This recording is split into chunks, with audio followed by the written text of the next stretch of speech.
Welcome to the June 1st City Council meeting. I am Jim Nash. I'm the City Council President, and I will be presiding this evening. I want to let everyone know that this meeting and all participating on Zoom will be audio and video recorded. I now call the City Council to order. Laura, please take the roll. Sure. Councilor Elkins. Present. Councilor Foster. Here. Councilor Gore. Here. Councilor Jarrett.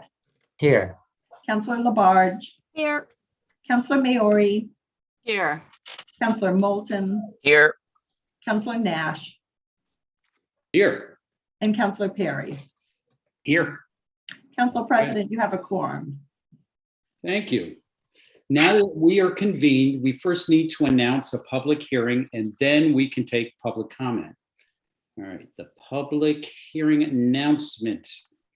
Announcement of a public hearing on 22.081 National Grid pole petition for one jointly owned pole on Clark Street. Per Mass General Law, Chapter 166, Section 22, the Northampton City Council will hold a public hearing on Thursday, June 16th, 2022 at 7 p.m. on National Grid's petition to install one jointly owned pole on Clark Street. Instructions for accessing the hearing may be found on the June 16th. Stop. I'm getting lots of calls about the convention. On the June 16th, 2022 City Council agenda to be posted on northamptonma.gov no later than 48 hours prior to the meeting. The City Council will hear all persons who wish to be heard thereon about that poll. Okay, now that we are convened, we will take public comment. If you wish to make a public comment, please use the raise hand feature. The raise hand feature is in the bottom menu bar under reactions. If you are calling by phone, you can raise your hand by hitting *9. If you are having trouble raising your hand, you may use the chat feature to send a message to Councilor Foster. To ensure equal access, and because of the open meeting law, technical problems such as not being able to raise your hand are the only thing that the chat function is used for, and the chat function will only be available during public comment. We cannot accept comment over chat. Private chat or chat only visible on Zoom during a public meeting is antithetical to an open public process in violation of the council rules for public participation and violates the spirit and potentially the law of open meeting law. If you wish to submit a written comment, please email it to citycouncil@northamptonma.gov, and it will be sent to all councilors and will be part of the public record. I will unmute each raised hand in the order raised to make a comment. Before you begin, please state your name and your city or town for the public record. To ensure everyone has an equal opportunity to speak, the council limits comments to 2 minutes.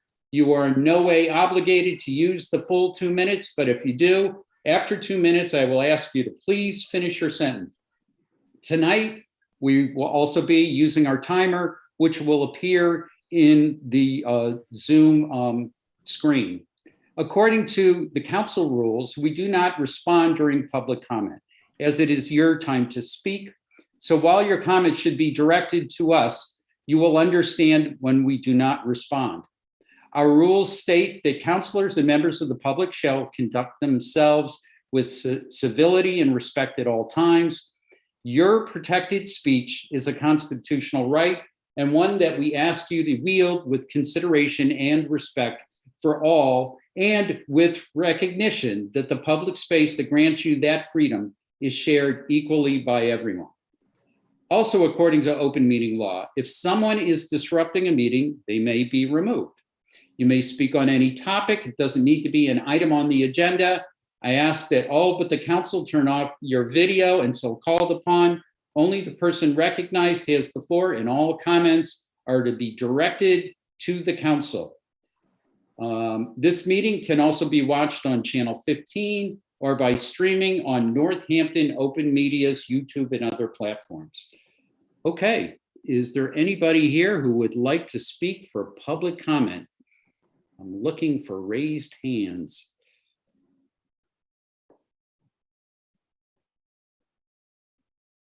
I am seeing no raised hand. Okay. Since it is the budget tonight, we'll give it a full, well, all right. It appears that nobody is here to speak for public comment. And I'm going to look at where we are on the agenda. Okay, we're going to move on from public comment. We're now up to announcements from councilors and the mayor. I don't think the mayor's here yet. Councilors, are there any announcements? Councilor Jarrett. Thank you, Councilor Nash. I wanted to remind folks that the Florence Summer Concert Series is happening. It's Thursdays from 6:30 to 8 p.m. starting next Thursday, June 9th, and it runs through September 1st, and it's at the Florence Civic Center, which is right next to the Lilly Library. So there's a great lineup of bands that will be playing, and you can enjoy it outdoors. If it's rainy, then it's held across the street at the VFW. Thanks. Wow, that sounds great. Any other announcements? Well, I want to announce that I'm wearing a tie where it's my tradition on the night that we vote on the budget. I wear a tie. And also, you'll notice that it has these little orange dots in it. And that's a reminder that tomorrow is Gun Violence Awareness Day, and people are encouraged to wear orange.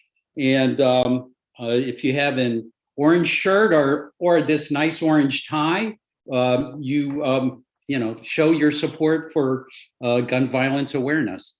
So, any other announcements? Okay. Let's see. So, the mayor's not here yet. Let me see. I did get it. Do I have a text from her?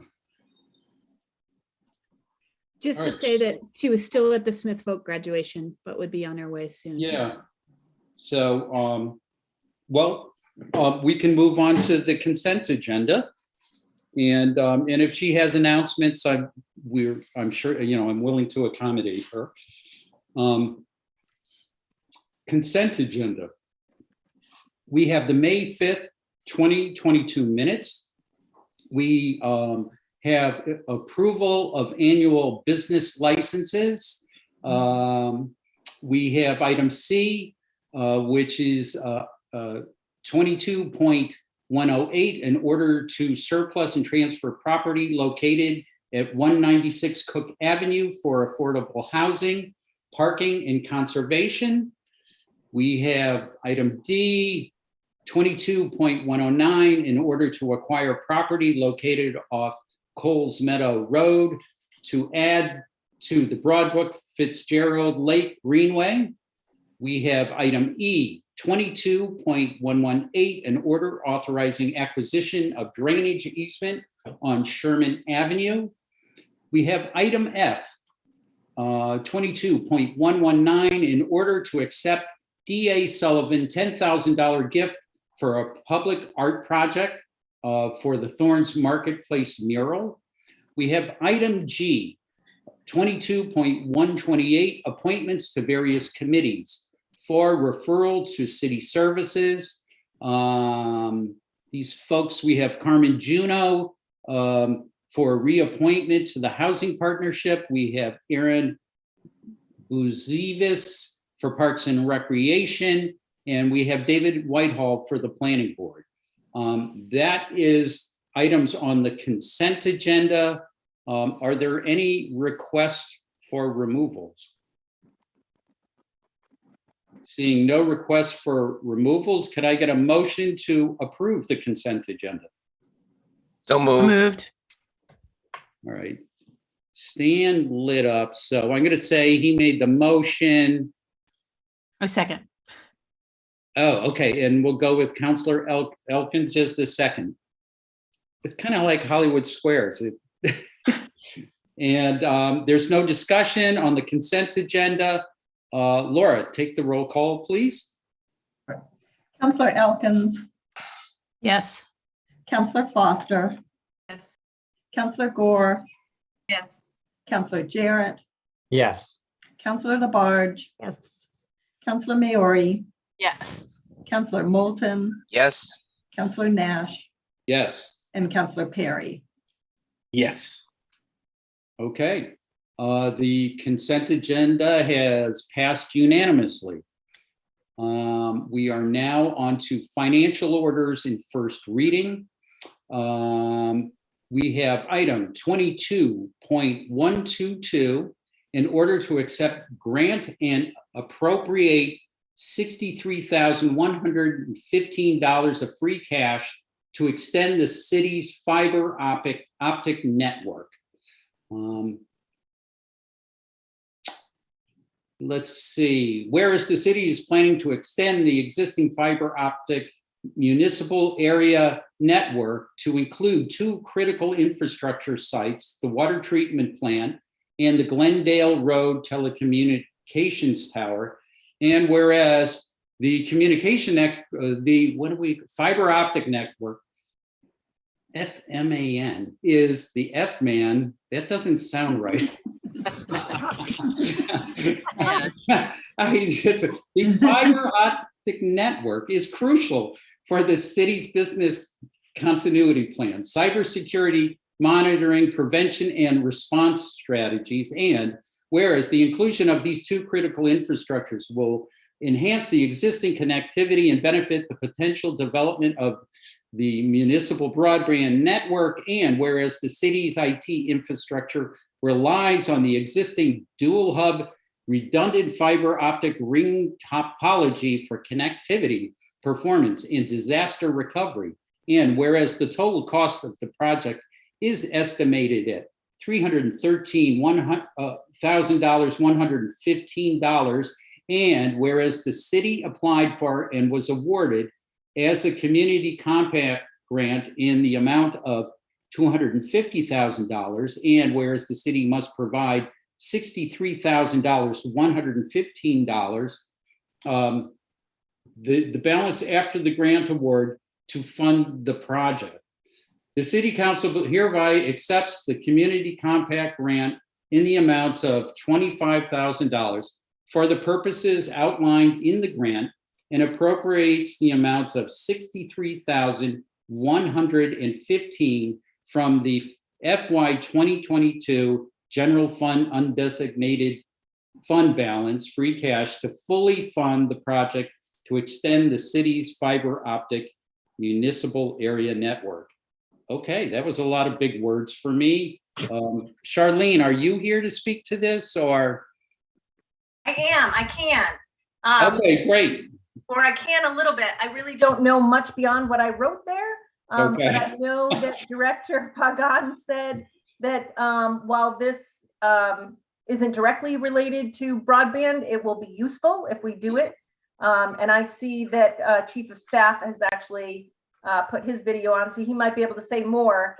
But as the order calls for, this $63,114 is the city's portion for the total project, and the city did apply for it and received a $250,000 grant. And maybe Chief of Staff Wolf has something else to add.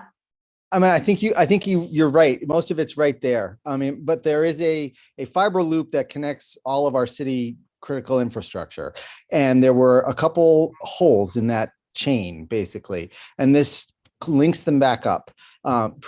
Particularly getting to two sort of far-flung resources, the radio tower out on Glendale Road and the water treatment plant.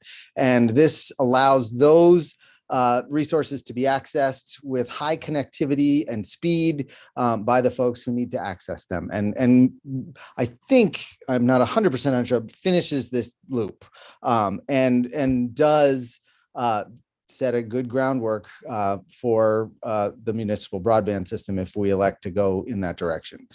So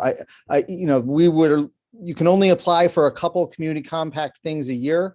And this one was prioritized among two options to go for because we felt it was so important. The mayor thought it was so important to finish up this fiber optic loop. Thank you. Councillor Jarrett, and then Councillor Maori, and then Councillor Labarge. All right. Chief of Staff Wolf, do you have any update for us on how the municipal area network is going, how that project? I know I think we were expecting to have the results of the market feasibility study much sooner. Has that been delayed? It's very soon. I think, in fact, we have seen a draft. So I think Director Pagan, when he returns, I think this will follow in short order the next steps on this. I mean, I think Charlene, in our last meeting, I think we are on the precipice of saying more. Yes, I would say in the next 2 months. I know in July there will be more coming out. Great, thank you. Councillor Maori is next. Yeah, I was just curious, Chief of Staff Wolf, it's very long. We'll have to think of. Just call me Alan. Thank you. Yeah, I don't know. Cause Wolf. Cause. Anyway, yeah, the cause. That I would object to the cause. I'll think of one, and when I think of a nickname, it will stick. Stick like gum on your shoe. So my question was, do you think this upgrade, I'm just curious, will it positively impact, I don't know, other municipal functions or residential? Does it have by doing this one thing obviously for the water treatment plant and for Glendale Road, but does it kind of have an overall positive impact? You mentioned, of course, kind of starting the gentle paving of the way for any fiber optic improvement, but I was just curious. Well, I note that DPW Director Lascalia is here. I can only imagine a better and more reliable connection to both of those resources, particularly the water treatment plant, will improve service and function for the kinds of things. I mean, I personally don't know exactly what kinds of things have to happen across the internets, but it's going to be a better and more secure connection to do anything and everything that we do. And I know that there is a lot of remote capability in both of those things. Okay, thank you, Lefty. Councillor Labarge, you're up. Yeah, it's okay because Councillor Jarrett asked the question that I was about the visibility study. So I heard somewhat about maybe within a couple of weeks or a month or so. So thank you on that. Also, too, I feel that this is something to me of being very important, especially getting the grant at 250,000. And we're looking at putting in 63,115, which I think is a good movement in the right direction, because so many people have been saying they want changes and so forth like that. And also on Glendale Road with the telecommunications tower, I think that's the right place for that to go. And also the water treatment plant. I'd like to hear a little bit more, Alan, from Donna Lascalia on that, because I think I heard you say something about the servicing for the water treatment plant. And I think she probably would know quite a bit about that. Well, this just links them via high-speed fiber to the rest of our city's network. I don't think the fiber in itself operates the water plant, but it just gives her a more reliable connection to do that from places other than at the water plant itself. Okay. Donna, are you around or?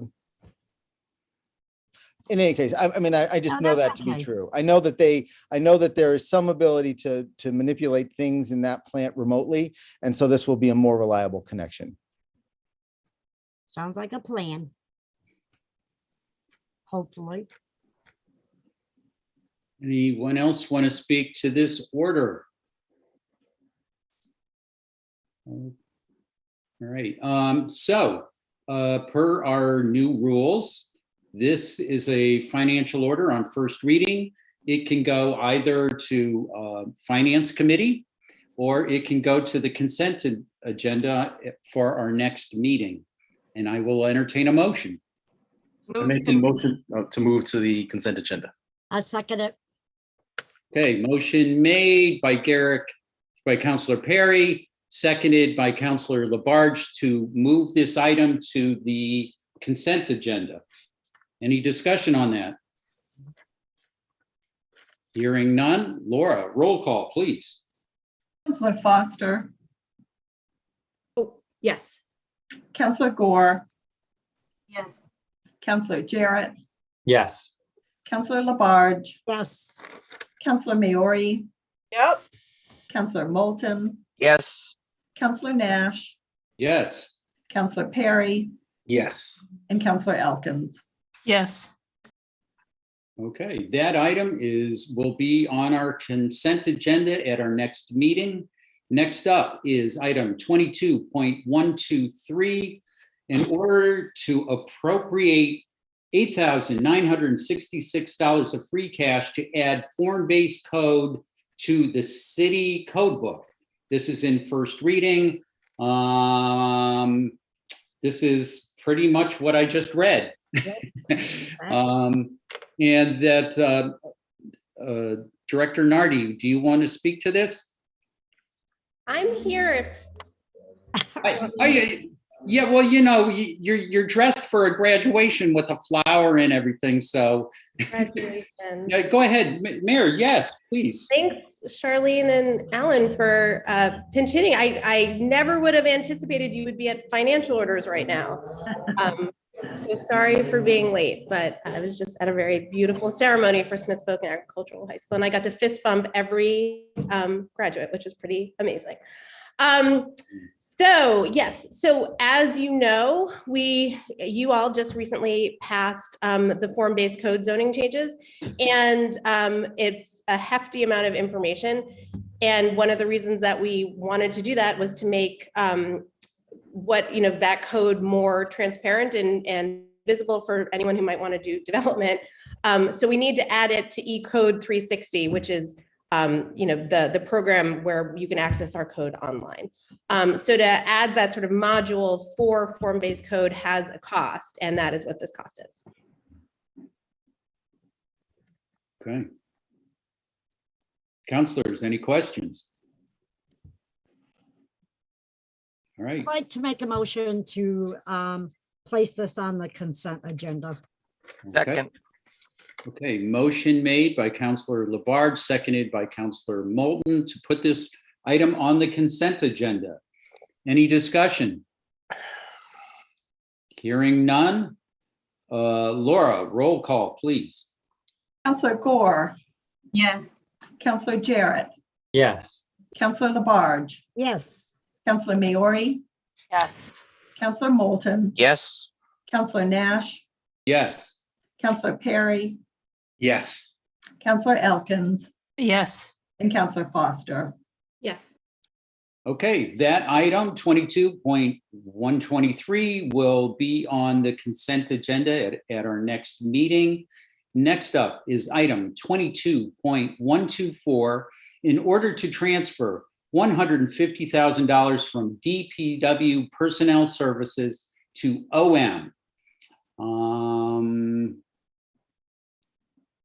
the order here, we are taking $75,000 from Highway, from PS, and another $75,000 from DPW Forestry Parks, also PS, and we are putting it in the Highway Division, OM, and this is to cover the cost of gasoline and diesel, and I'm assuming this has to do with the increased costs that are going on around those particular items right now.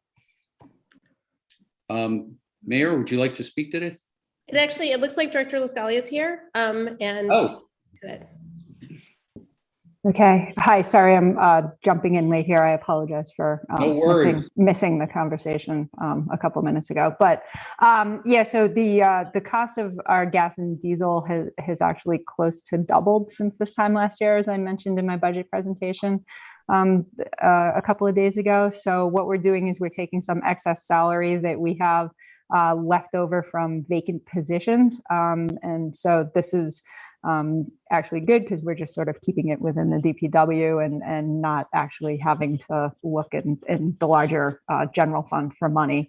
But this will actually allow us to fulfill our obligation for our fuel contract. DPW actually houses the citywide fuel depot. I think I showed the council when you folks came through for a tour. So that's where all city vehicles fuel. So this allows us to buy fuel for the entire city. So thanks.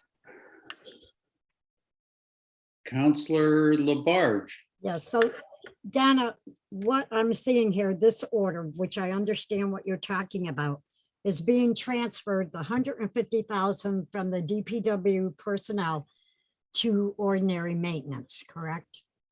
Yeah, it's just excess money that would have been used for salaries, but we have vacancies. So we're just transferring it into OM to allow us to purchase fuel. Okay. Councillor Foster. Just a quick, to make sure I heard you right, is that $150,000, is that just DPW fuel or citywide fuel? So this is actually for the DPW's fuel. So this would be for the streets division.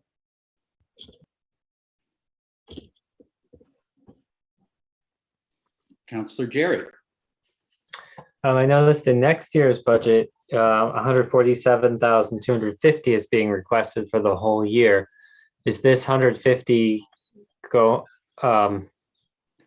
to supplement that, or are we filling up the tank? Or I'm just curious about those amounts, because if we're, or are you going to maybe come back next year with more if the prices are still high? Yeah, so what the strategy here is that this transfer tonight will supplement supplement what I asked for next year in the event that prices remain high.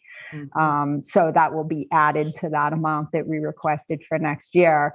We have outstanding contracts right now, that we're buying fuel off of. So if the prices go down, we won't use the money. It'll be turned back to the general fund at the end of next year. If the price stays where it is, we will need that money in order to cover our obligations. Great, thank you. Okay, any other questions? Seeing none, I will entertain a motion. Move to send it to the consent agenda. Second it. Okay, motion made by Councillor Moulton and seconded by Councillor Labarge to have this item on the consent agenda at our next meeting. Any discussion? Hearing none. Laura, roll call, please. Councillor Jarrett, Yes. Councillor Labarge, Yes. Councillor Maori, Yes. Councillor Moulton, Yes. Councillor Nash, Yes. Councillor Perry, Yes. Councillor Elkins, Yes. Councillor Foster, Yes. and Councillor Gore. Okay, item 22.124 has been sent to the consent agenda at our next meeting. We're up to item D, 22.125, in order to appropriate $7,872.99 from state earmark for community care department vehicle. This is pretty much what I just read. Mayor. Yes. You'd like to speak to this? Sure. So you'll remember when we did the capital improvement plan, there was a vehicle in there for the Department of Community Care. And I said at that time that it was sort of TBD, but I wanted to make sure that we held something in the SIP for community care for a vehicle. We had based it at that moment on one of the Leafs that we often buy. But, you know, I said we needed to kind of figure out what was really needed. And Commissioner O'Leary and Director Donovan have been working on that and have determined that what they feel they need a vehicle that can go, it's all-wheel drive or four-wheel drive. So they've decided that what a RAV4 also have a little more space would work better for their purposes. So this is just to get us to that additional amount to buy a RAV4 instead of the Leaf. This is a hybrid RAV4. Oh, good. Okay. Councillor Labarge. I'm very glad, Mayor, to hear from you saying that it's hybrid. That was my commitment, only buy hybrid or electric, and if not available, then hybrid, if at all possible. Thank you. I'd like to make a motion that we move this to the consent agenda. Second. Okay, motion made by Councillor Labarge, seconded by Councillor Jarrett to put this item on the consent agenda at our next meeting. Any discussion on that motion? Seeing none. Laura, roll call, please. Councillor Labarge, Yes. Councillor Maori, Yes. Councillor Moulton, Yes. Councillor Nash, Yes. Councillor Perry, Yes. Councillor Elkins, Yes. Councillor Foster, Yes. Councillor Gore, Yes. and Councillor Jarrett. Yes. Okay, that item will be on the consent agenda at our next meeting. We are now up to financial orders on second reading. However, before we do that, the mayor was a late arrival. And Mayor, did you have any announcements that you wanted to share? Thank you for asking. No, I do not. You want to give us an update on the Smith Folk graduation real quick? It was absolutely lovely. The rain held off, and I got to give some brief remarks and welcome everyone. And then I got to, you know, congratulate every single graduate. So thank you for allowing me to be a little bit late. That was a real, it was a real thrill. So it was a very lovely, lovely ceremony. They, as you know, this has been, I mean, the graduates today, right, have had a very unusual high school experience. They've only had one year that didn't have any disruption from the pandemic. And they've had a very eventful end of their senior year with everything that's happened over at Smith Folk. So it was very celebratory and lovely. So thank you. Well, thank you for being there and representing us so well. Okay. Can I ask a quick follow-up question on that? All right. Go right ahead. Mayor, I saw that Smith Folk is requesting donations to help replace some the items that were lost in the recent fire. Do you just have an update on how that's going or how they're doing or where they're at? In terms of donations? Yeah. Yeah, I know they have their list. I know there's been a lot of interest and I've heard from Superintendent Lincoln Hooker that there's sort of been an outpouring of support and people volunteering services or to you know, provide them or with what they've lost. But I don't have any kind of more specific details than that. Okay. All right, so next up, we are up to financial orders in first reading. And we all know what this is about, but we do have some things we need to do to allow our colleague, Councillor Jarrett, to participate and in a fashion that fits his sense of you know, how to do things, and we want to support him in doing that. So I'm going to go to the little script here. Where did it go? All right, hear me. Counselor Jarrett has his hand raised. Yes, Counselor Jarrett. Thank you. Thank you for accommodating me. I just wanted to give an explanation before I recuse myself for this portion.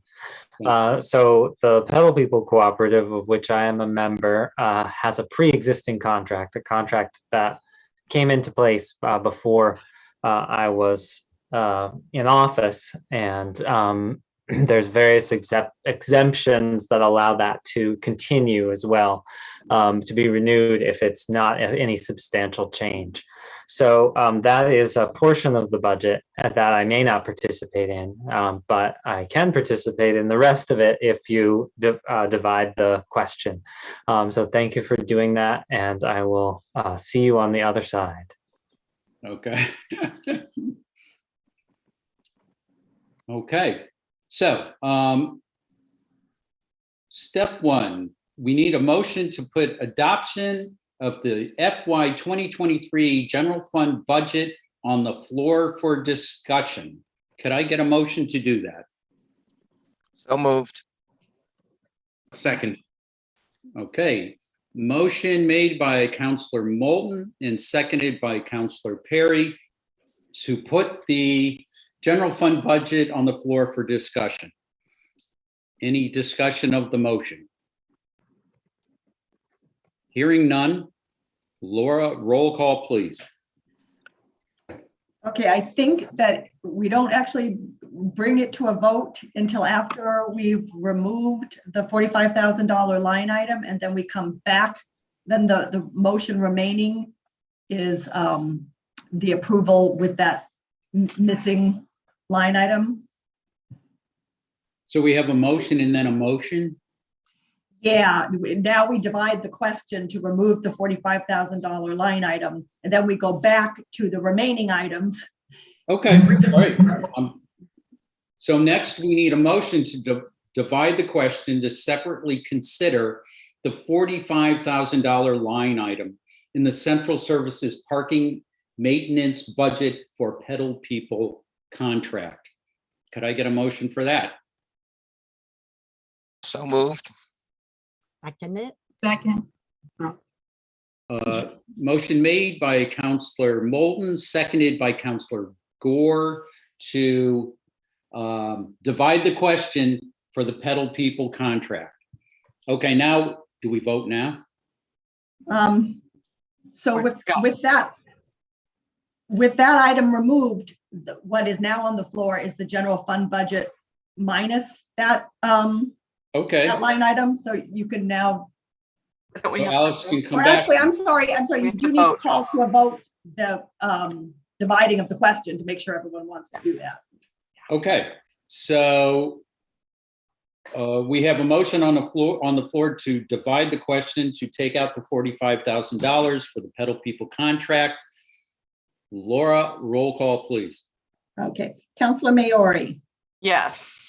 Counselor Moulton, Yes. Counselor Nash, Yes. Counselor Perry, Yes. Counselor Elkins, Yes. Counselor Foster, Yes. Counselor Gore, Yes. and Counselor Jarrett is recused. Counselor Labarge. Yes. Okay. So now the question is divided.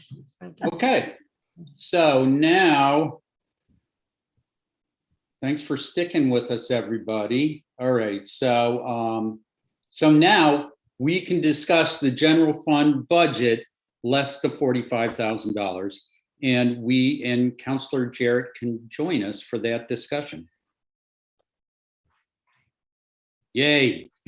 Hey, thank you. Okay. You're back.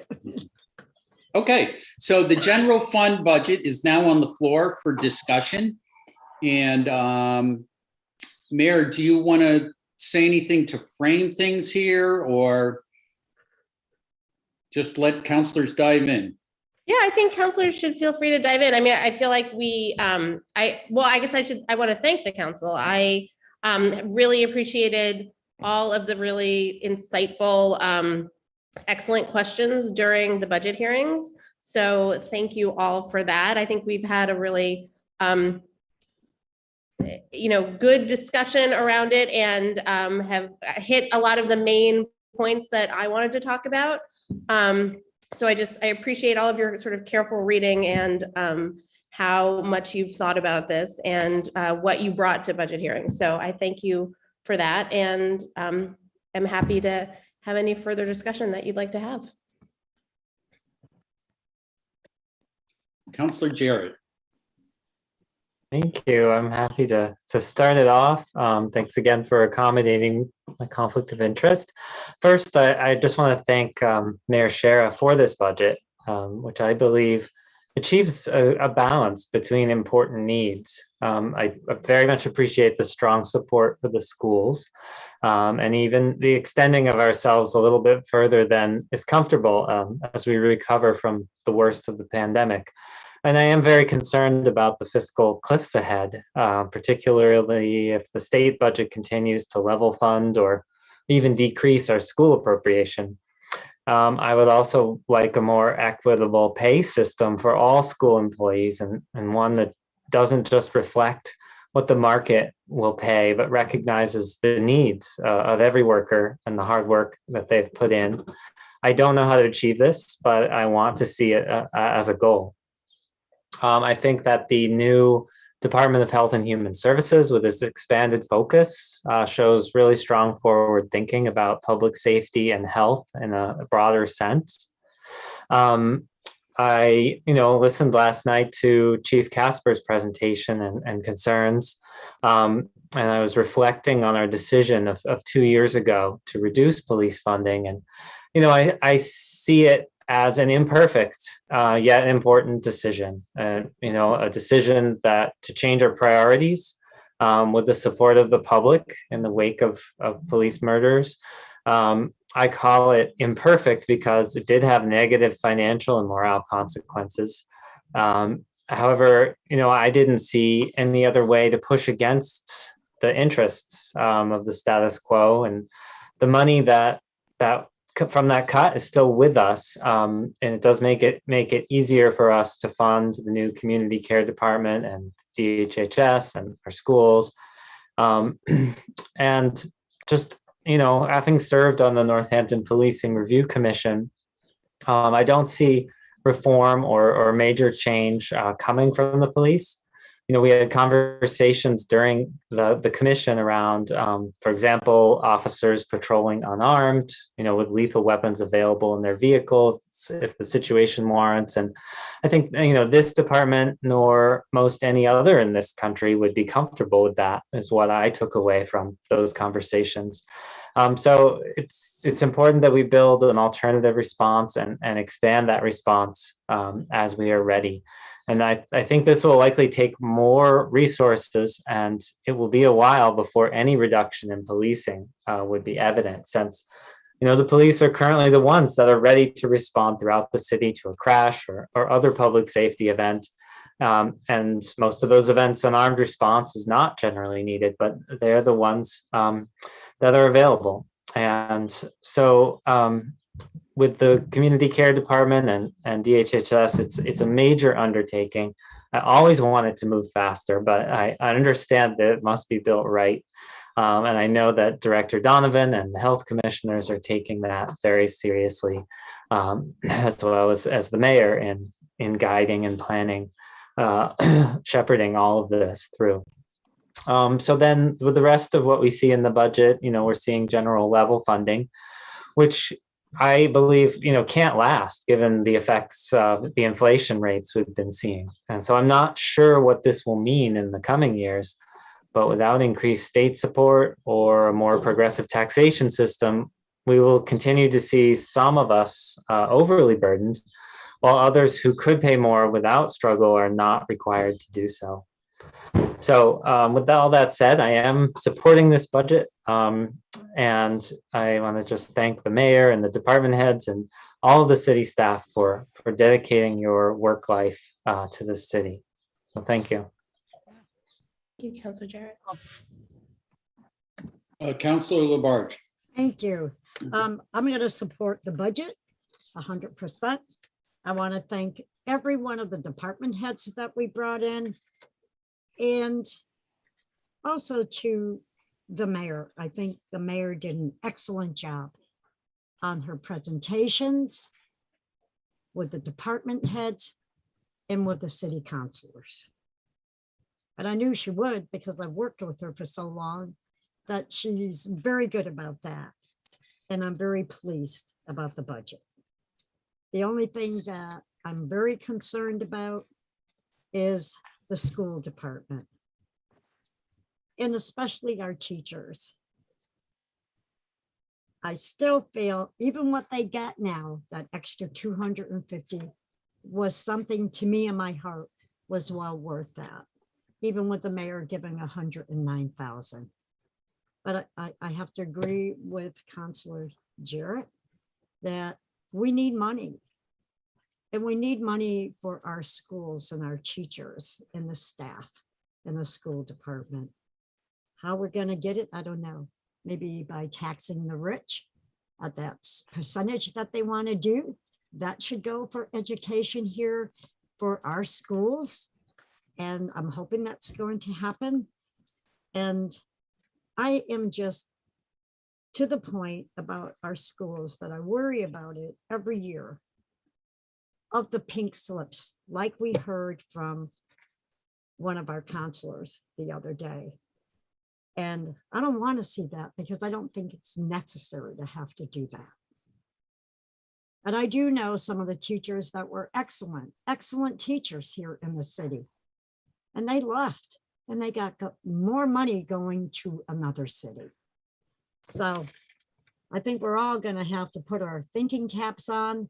And I think we're going to have to become very vocal as counselors to support our mayor and talk and do what we have to do at the State House to let them understand we need to be funded for our educational purposes here in the city of Northampton. So anyways, I want to thank all the counselors also for the 2 nights that we have spent with interviewing and hearing the process from the department heads. I think at a critical time now, which we still are, and I still believe that, and you hear it all the time about inflation, and things are not nice out there. The cost of food, I worry about the needy all the time, just looking at that cost of food. And also people going to work out of town and the price of what it's costing for gas, what it's costing for us ourselves with our families, just for surviving. So we have a lot to do as counselors. And I know if we follow the path with our mayor, that I think our city will become eventually very, very vibrant. Thank you. And I am supporting this budget. Thank you. Can I just respond to Go right ahead. Thank you, Councilor Barge. Thank you for your faith and belief and your support.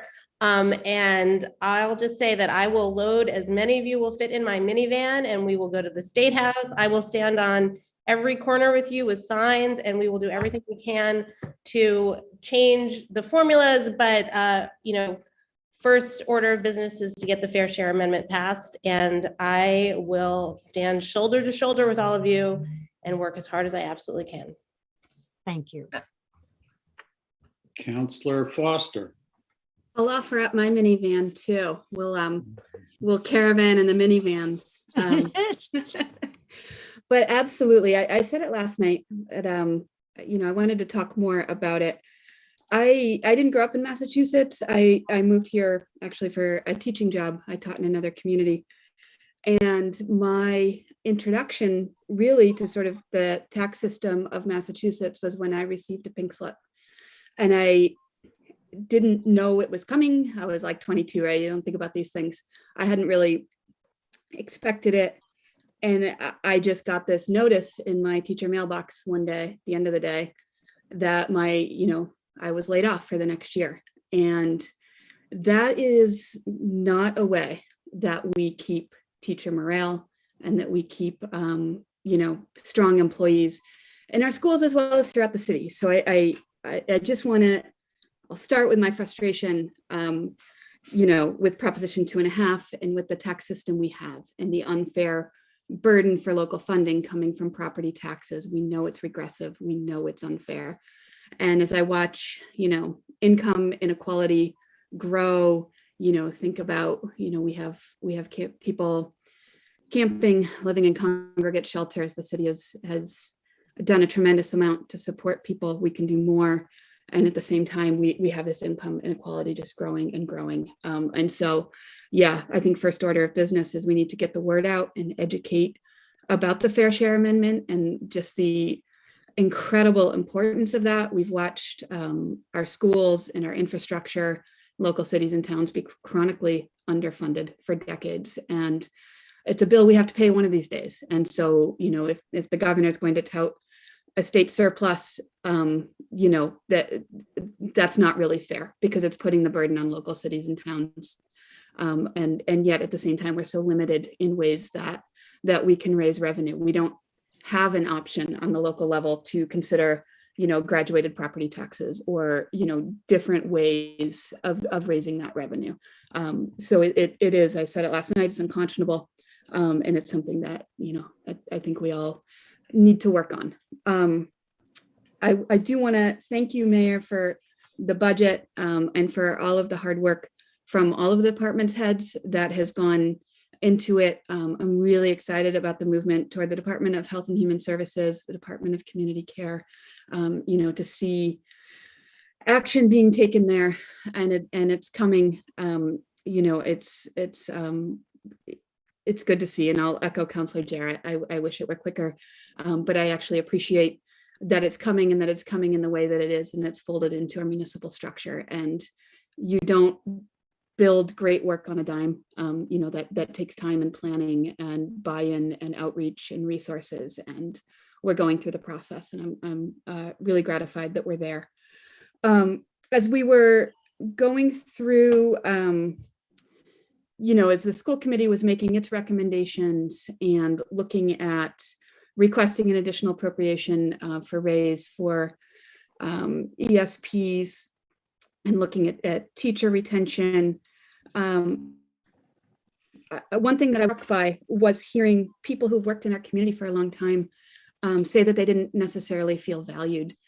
And I think I just want to broaden that because I think that can often be a drawback of working in public service. As people who work in public service, you kind of get used to your job and your salary often being in the public realm, and it's up for discussion, and budgets need to be balanced. And given that cities and schools and departments are run by people, yes, we're balancing budgets for gas and diesel, but for the most part, we're balancing budgets for people.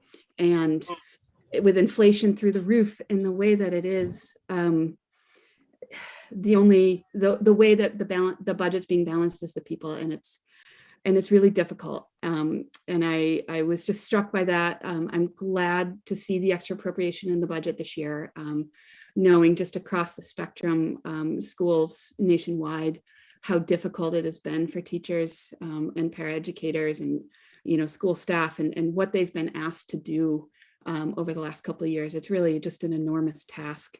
And I wanted to take a minute because one of the things that really struck me the first year we went through this process in looking at the budget book, and as we talk about how the budget is the people, seeing the names of our city employees under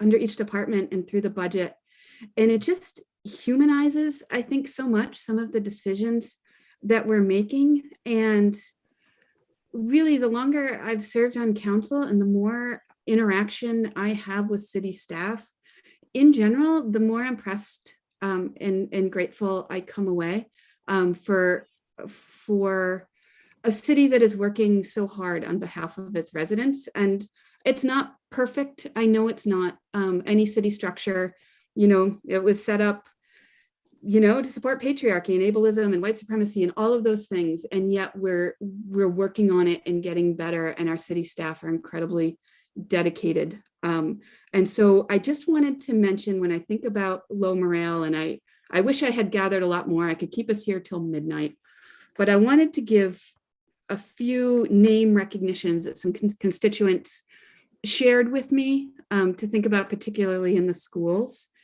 And I'll start with my own recognition with Peggy Paul, who's an ESP at Bridge Street Elementary School. I have a child who we used to have tearful drop-offs on the playground every day. And Peggy Paul would come and grab his hand and say, "Let's ditch mom." And he would look back and smile and hold her hand and walk into the school building every day. And usually I was leaving in tears after that. He didn't see it, but she made morning drop-off possible every day. And in the high school, somebody wanted me to know that Jane Reeves is truly the heart of the NHS community. Whether you need an answer to a question, someone to help out, or a reassuring word, Jane is the person.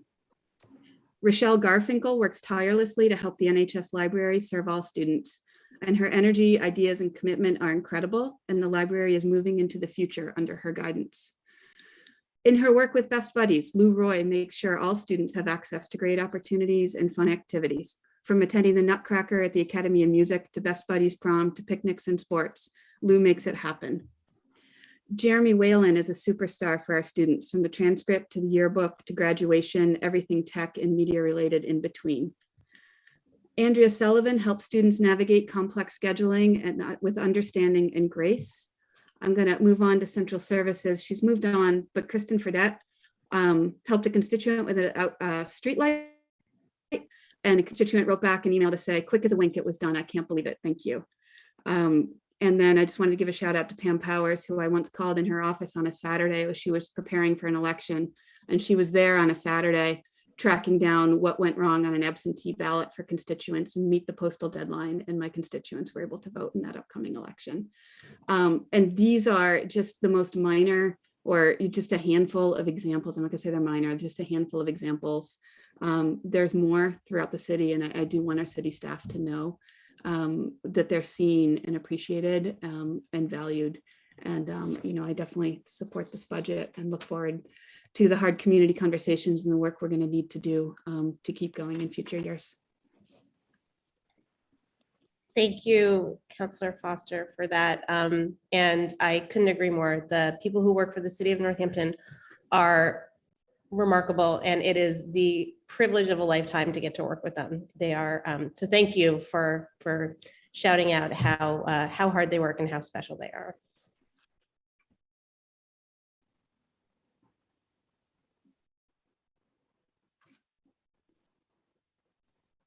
Councillor Gore.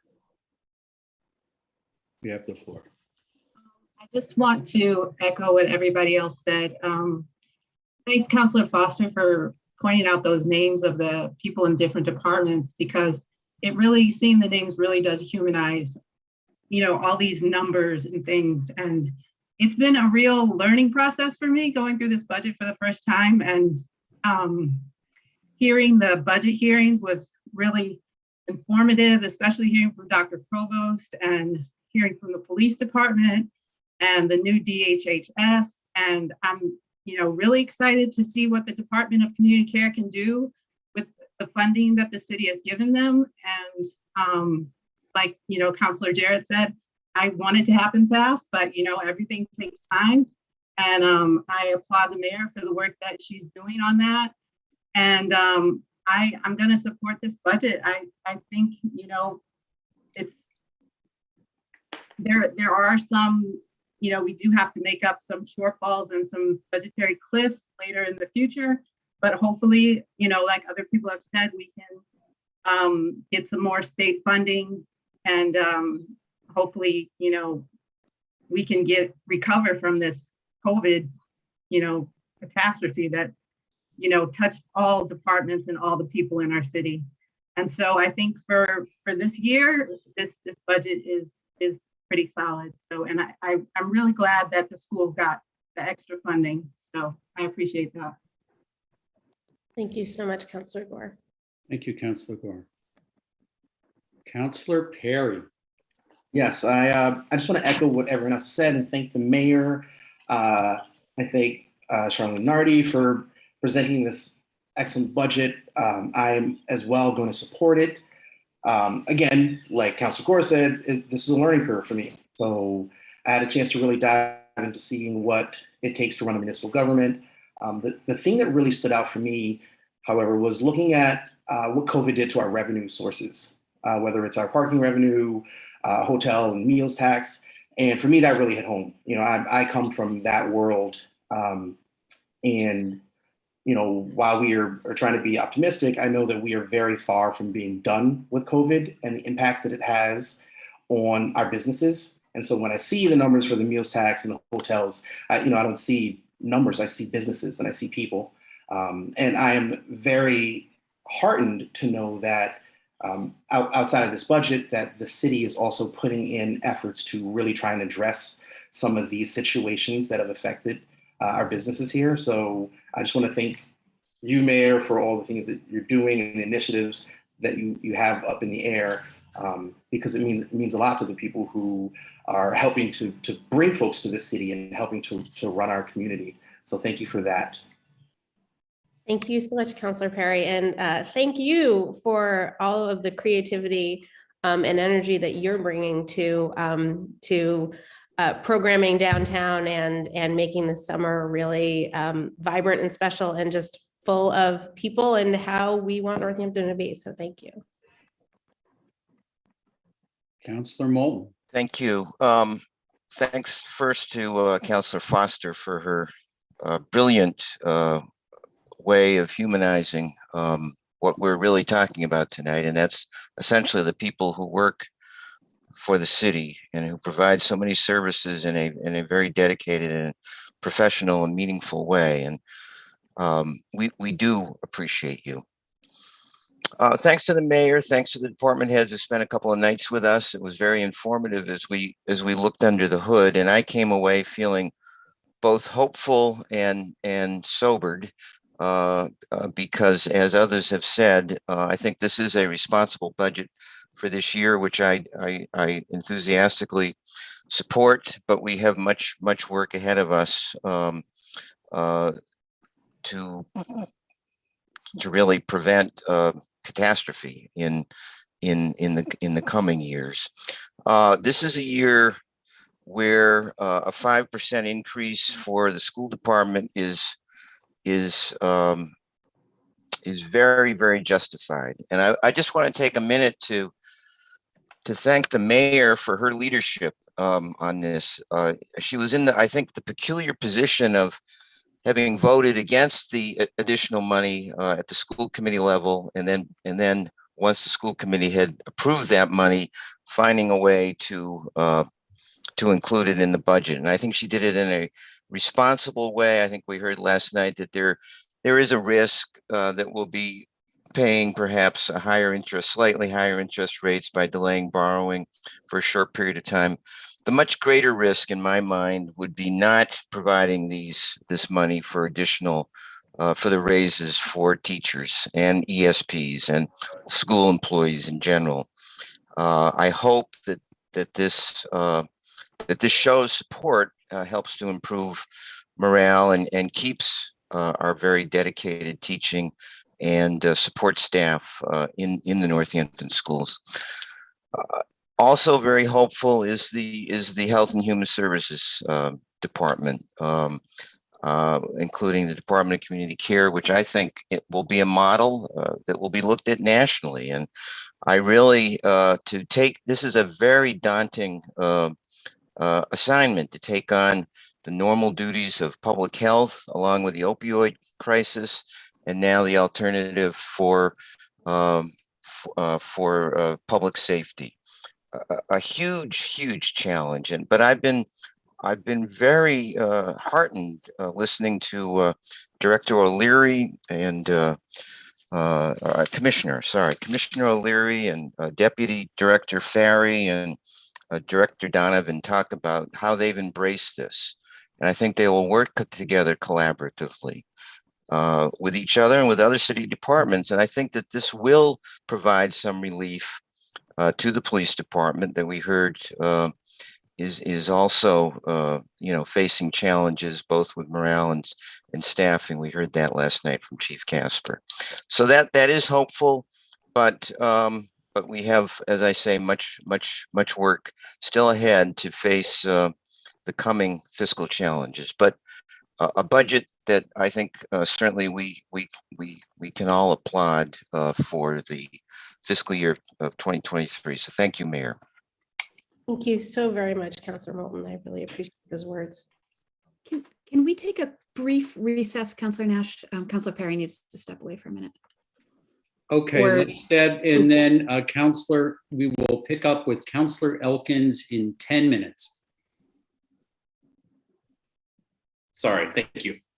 You're more than welcome.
Counselor Elkins. Yes, and I even have my microphone on already. I will be brief for a couple of reasons, which I'll state briefly. But first of all, I want to say thank you so much, Mayor Shara, and to all department heads who have come and spent so much time, not just in the last 2 nights, but also in the tours that have been given and in their other presentations, the council meetings, for everything that they've done to educate us, especially us newbies, on everything that goes into running a city as amazing as this city. And this budget that we're voting on tonight, and the work that went into it, the thought and care and love for this city is it really, you can see it and in between the numbers and in the columns and the charts and all of that you see the care and thought that has gone into it, and that I think is reflective of who we are collectively as a city. And I do want to say that the thing that I'm taken with, and also in reference to my comments last night, is that I really feel like as a city, when it's in our hands, that what we do collectively is almost invariably the right thing, that we put together what we need to do to be stable, to be to provide a good home, and so we take the hard votes like the override, and we do and I have no doubt how the fair share amendment vote is going to come out in this city, but if only we could have that apply to the whole Commonwealth and have it come back to us. My frustration last night, and what it was, and what I have to say, and what I see coming for us, is really a frustration about, to use your word, Councillor Foster, how unconscionable the position that cities like ours have been put in, and frustration that we can't take it in our own hands, or to the extent that we can. It is doing what you said, Mayor Shara, of going and pounding down the sidewalks on Beacon Hill and appealing to our legislators and making it known what position we have been in. So we can do that, but it's not in our hands. We won't, it's not our vote. So I am incredibly frustrated by that, but it's a no-brainer that I would support this budget. It's not that what we have to do now in this moment to take care of ourselves, to take care of our employees, to take care of our kids. It's obvious that this is what we need to do now, and that we have to do what we can to make things fairer from the top down. And so I'm committed to that. That's part of the reason why I'm proud to be here. A case in point that I just want to briefly comment on is that in terms of what we do when it's in our hands, the decision a couple of years ago, when before I was on the council, to cut the police budget in the face of the national outcry for police violence against residents, against the people they're supposed to be protecting. That was powerful, and a culmination of things that many of us who are working in the fields and living in the fields that deal with social services, and and of course the lived experiences of so many people. And so not for a second do I think that the response, as Councilor Jarrett said, was in the moment what you could do, what was possible. And I applaud that decision. It would have been the wrong decision if the city had done then nothing. But of course, the Police Review Commission came together, did tremendous work, bringing lots of people together, hearing from lots of different people. And so, and now we're seeing those recommendations and those reforms put into place. So there's still lots of things to be done and lots of work. But I just want to comment on, I just have to say that lots of people came out across the country and had this outcry. Not every city did what we did. And took it to the next step and identified what we could do and took it upon ourselves collectively to do it. And so I'm really proud to be that. So the last thing I would just say is that this has been a tremendous learning experience for me. And so just like the Police Review Commission and the Department of Community Care and all the work that's going into that, I'm in this position of learning so much and of watching and being a small part of carrying out the hard work of preceding administrations and preceding councils and other members of the community who worked on like the review commission and so many other, projects and ideas to push forward. And I'm incredibly proud to support this budget. Even, everything in life comes with compromises and trade-offs, and we all do what we have to do. But I can't say enough how pleased I am and how grateful I am for the work that went into this, and to see the work of our city employees and department chairs and the mayor and everything that went into it.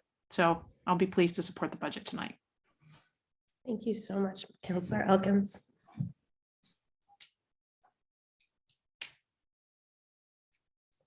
Okay.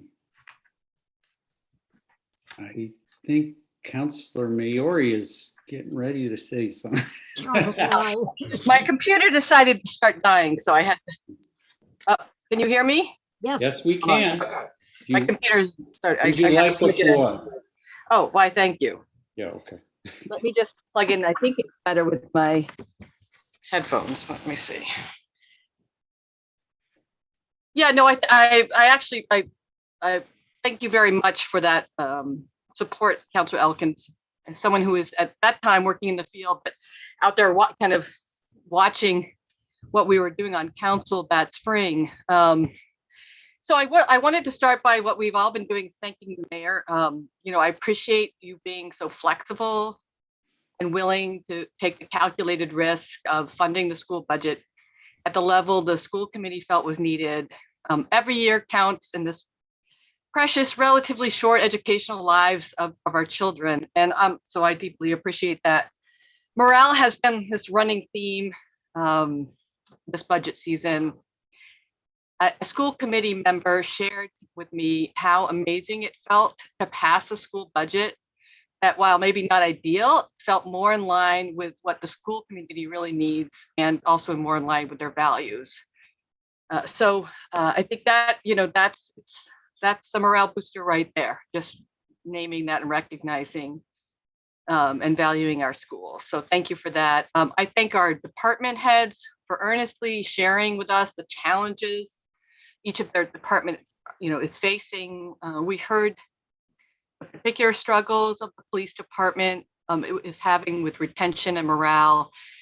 We are fortunate to have Chief Casper's leadership, and no doubt public safety here in Northampton, as well as across the nation, is facing a reckoning and is in crisis.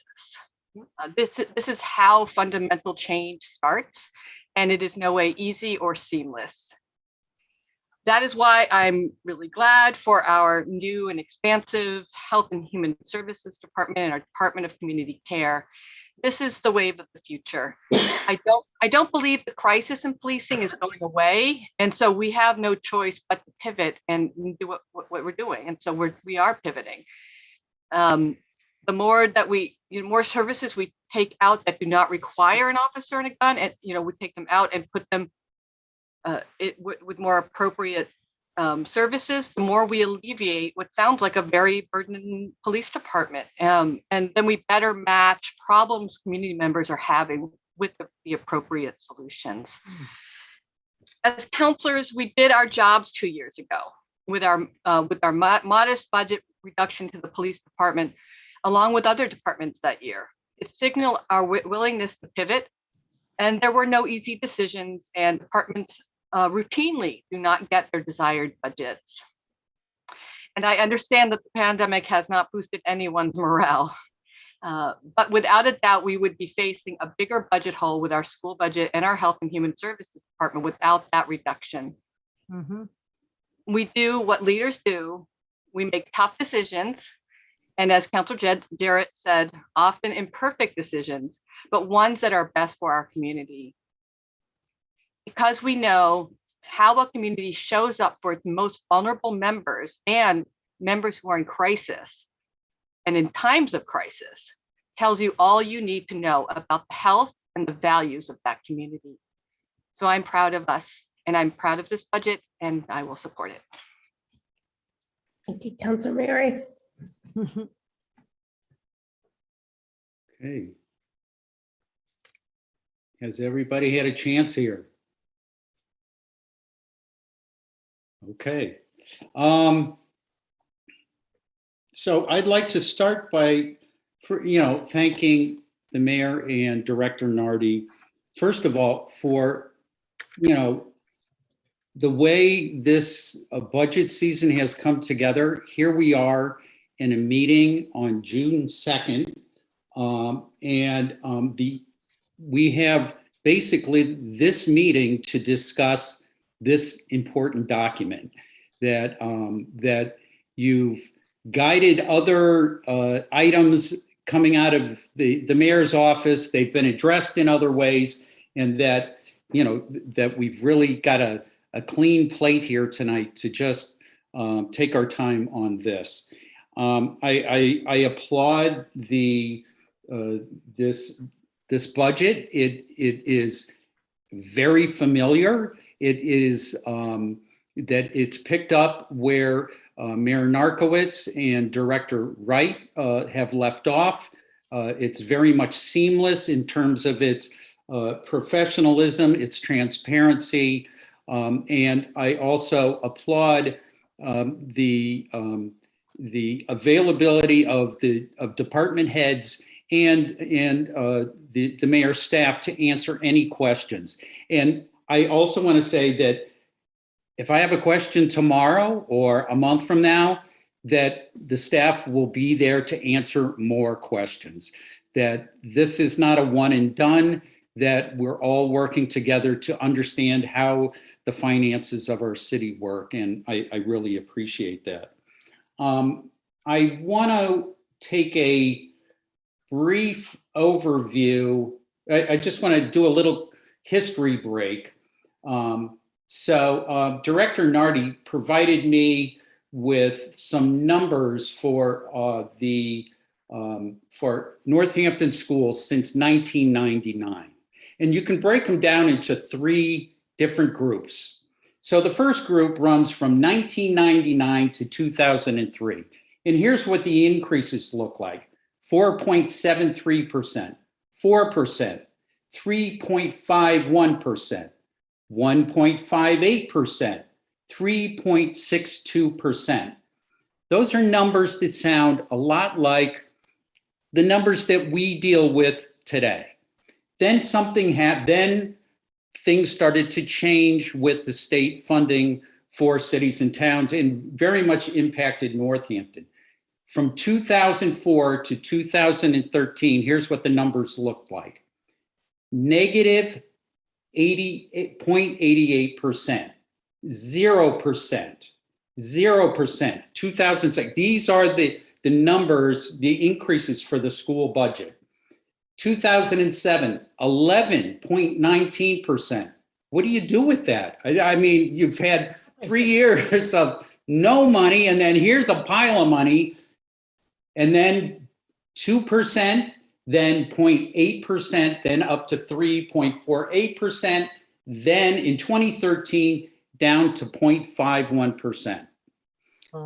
This is chaos. And during those years, and Councilor Labarge will remember this, as well as Director Nardi, who served on school committee up in Williamsburg, that this was the times where people got their pink slips. And it wasn't just Northampton, it was cities and towns throughout the Commonwealth. But in particular, it was very hard for us because we would lose really good people. They'd go to other jobs. Then something happened in 2014. It's called the Fiscal Stability Plan, where one other thing I want to say about that period of time. Along with the layoffs, there was extreme distrust of city finances. Yep. That there was always this feeling of like, where's the money? There must be more money. If we really, turn the screws on this, that somehow the money's going to show up. And that, so instability for the school department, layoffs, distrust of the city in general. What the Fiscal Stability Plan did was that it was saying to the voters of Northampton, you can trust us. We are going to take care of the money, and we're going to come up with a plan where we can support our city. But in particular, most at the centerpiece of that was our school system. Here are the numbers of the annual increases since 2014. 6.27%. This is for the school department. 3.36%. 2.96%. 3.1%. 3.04%. 3%. 4.51%. 3.6%. 4.04%. And then this year, 5%. This is all to say that the Fiscal Stability Fund has brought stability not just to the city, but it's also very much brought it to our school system. And that as we move forward, we really need to take care of making sure that the plan stays in place. And I want to emphasize how it's even holding us right now. You know, per the report from superintendent, that provost, that, you know, next year there's a fiscal cliff. There's a fiscal cliff. And we are sitting here going, oh, we're going to make a plan, that we're going to think, and we're going to advocate, and that we know there's a cliff, and we know we're going to need to work together. And that I just want to say that, you know, that tonight that you know, I am really committed to making sure that our stability plan maintains itself moving forward, so we can keep that trust with our community, and so that we can maintain, you know, the services that clearly have changed for our school system.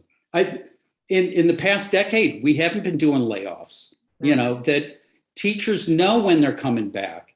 You know, that if instructional aides like our ESPs, as Dr. Provost was talking about last night, is they're hired for a need, and then the need is no longer there. They're not being laid off because we just don't have the money. So that anyway, I just wanted to say how that process is working, and how I'm completely around standing behind making sure that it's strong moving forward. I'm all about finding a way to support the fair share amendment, but I especially don't want to go back to those crazy days, because it doesn't help anyone. And if we break the fiscal stability plan, we can go back there. So the last thing I want to say is that, you know, there's been references to the vote back in 2022. I voted against defunding the police. It was the hardest vote I ever made, and I also think it was the right vote. It was, and it was the right vote because that to make a decision to city employees without a clear plan that comes off as punishing has an impact. And our police department is still feeling that today. Had we, on the table that night was also the resolution to move forward with the Policing Review Commission. And we decided to move forward with that as well. I think had we taken that approach, that that all of the recommendations that we're moving forward on now came out of that. I want to emphasize, I completely understand the position of folks on council now and in the past who voted to defund the police on that June night. I was ever so close myself, and that I don't think I've ever sat in the crucible more than those hours, those long hours. And I just want to close that during that time, our police department took quite a beating in terms of what its capabilities are and also in terms of its abilities to show its heart. I sit here in my dining room, where in 2019, a family member was on the floor right over here having a mental health crisis. And it was a member of the NPD who came in here and dealt with that crisis and got down on the floor with that family member and talked them through their crisis. That person is no longer with the department. We lost them with that decision, that their sense was that this was a department that wasn't going to support them, and that that individual was a female officer.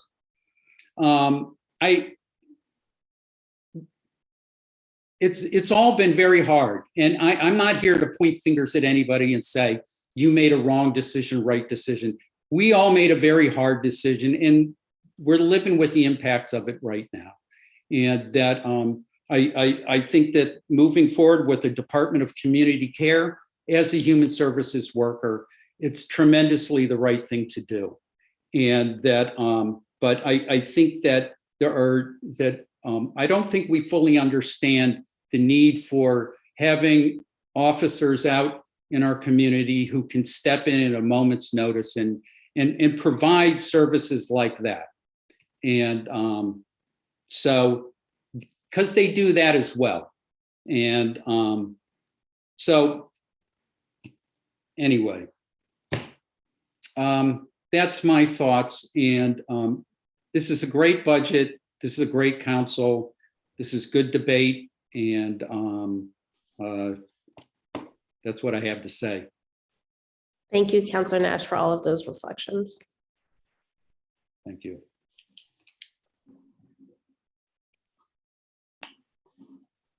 Anybody else want to speak to this? Where the heck are we? All right, we're considering the general fund budget with $45,000 taken out. And Laura, we're at a point where we could entertain a vote on this. Is that, do I go to my, let me look. That's correct. There's a motion and a second on the floor to adopt the FY 2023 general fund budget. Okay. Any more discussion? That's minus the 45,000. Thank you. Yes. Thank yes. you. Yeah. Yes. Thank you for, let's make. Okay. Hearing no discussion. Laura, roll call, please. Councilor Moulton. Yes. Councilor Nash. Yes. Councilor Perry. Yes. Councilor Elkins. Yes. Councilor Foster. Yes. Councilor Gore. Yes. Councilor Jarrett. Yes. Councilor Labarge. Yes. And Councilor Maori. Yes. Okay. All right. That was step 3. Yay. Yay is in order. Okay. Now what we need to do is, Councilor Jarrett is going to step out, and we are going to deliberate and vote on the $45,000 that we had separated out.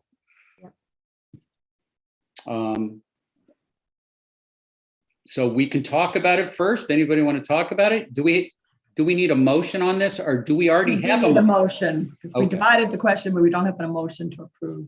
Okay. Move that we approve. Second. Okay, so that motion was made by Councilor Elkins and seconded by Maori. Councilor Maori. Thank you. Okay, so this is a motion to approve the $45,000. Any discussion on this? Hearing none. Laura, roll call, please. Councilor Nash. Yes. Councilor Perry. Yes. Councilor Elkins. Yes. Councilor Foster. Yes. Councilor Gore. Yes. Councilor Labarge. Yes. Councilor Maori. Yes. And Councilor Moulton. Yes. Okay.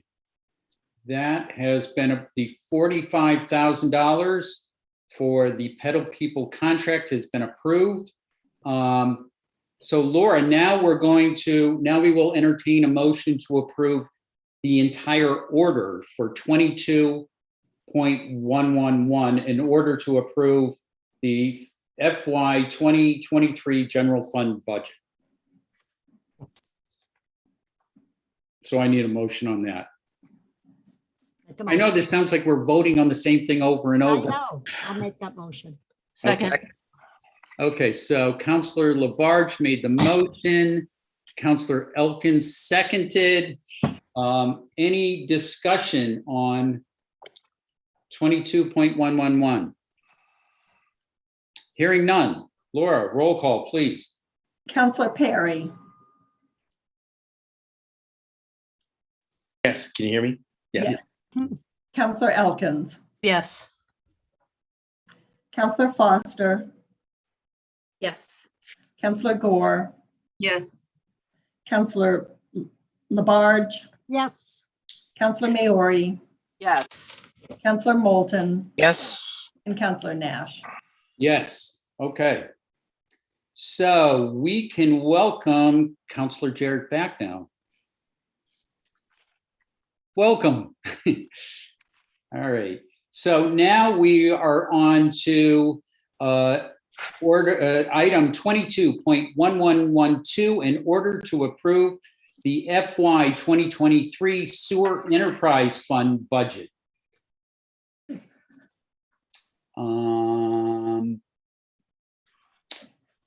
I didn't read the other one, but we sure talked about it. So I'll read this one. The sum of $6,177,500, which is the full amount necessary for fiscal year 2023 Sewer Enterprise Fund budget, be appropriated for the purposes stated, and to meet said appropriation, $5,175,525 is to be raised from sewer receipts, and $1,001,975. Was somebody saying something? Oh, okay. $975 shall be allocated to indirect costs. So that's the order on the floor, and it's going to all of these different things.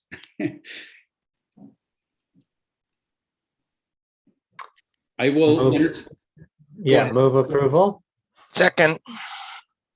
Okay, motion made by Counselor Jarrett, seconded by Counselor Moulton. Any discussion on the Sewer Enterprise Fund budget? Hearing none. Laura, roll call, please. Sorry, I do Oh, want to say something. Yeah, go ahead. Yeah, so I just, this is sort of together with water because they both have the effect. I know water is the next item, but just the big question of Coca-Cola closing, of 1/3 of our water and sewer usage. And, I trust that we'll figure this out, but it's kind of a frightening prospect in terms of, if the idea would be to find and attract other users into that building. But if not, are we going to see a 1/3 increase in our rates next year?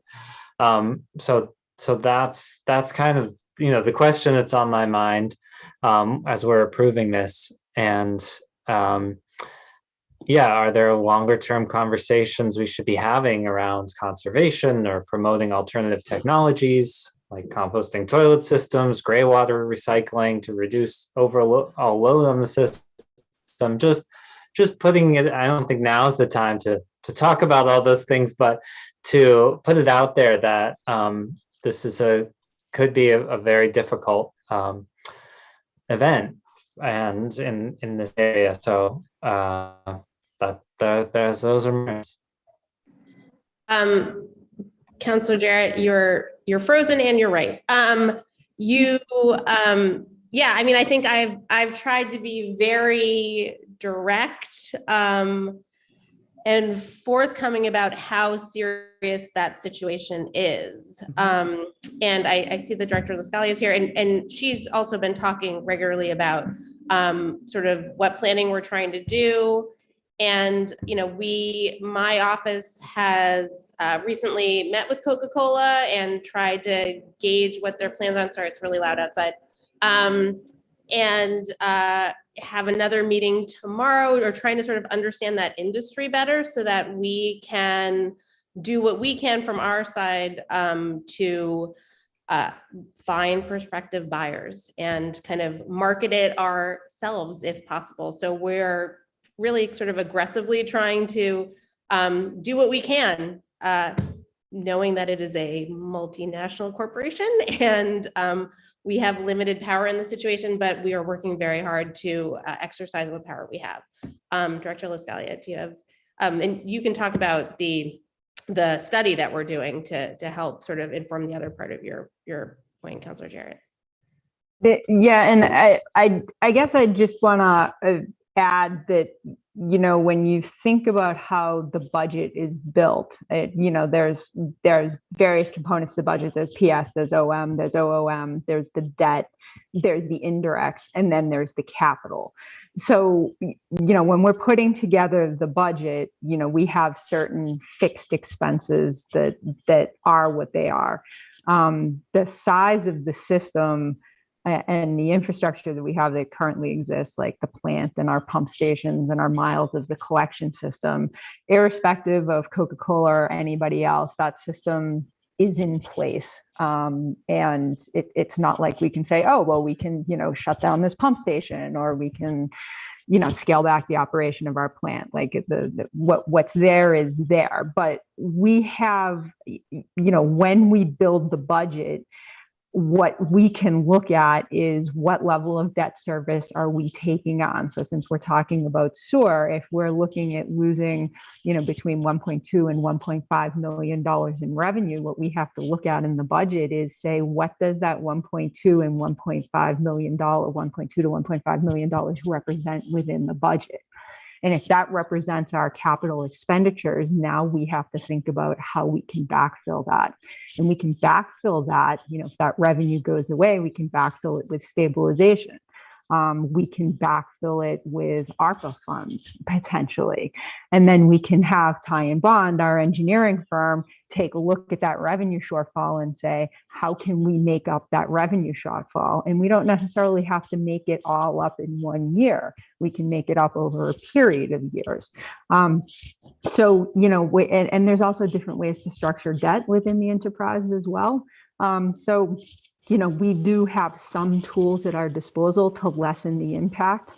And it's also unclear to us exactly when Coca-Cola will be exiting the city, you know, whether this is going to be sort of a glide path or a, you know, kind of in the moment event.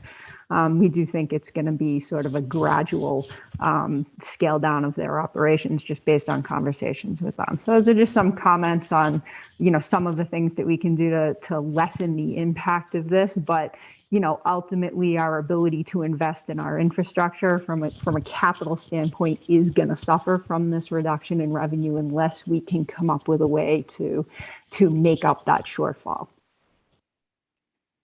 So hopefully that's a helpful explanation. Yes, yes. Thank you both. That eases my mind a little, that it won't be just a sudden, immediate issue, that we have reserves and there's active work. Okay.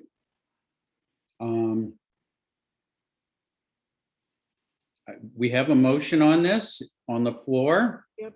Any more discussion? Okay.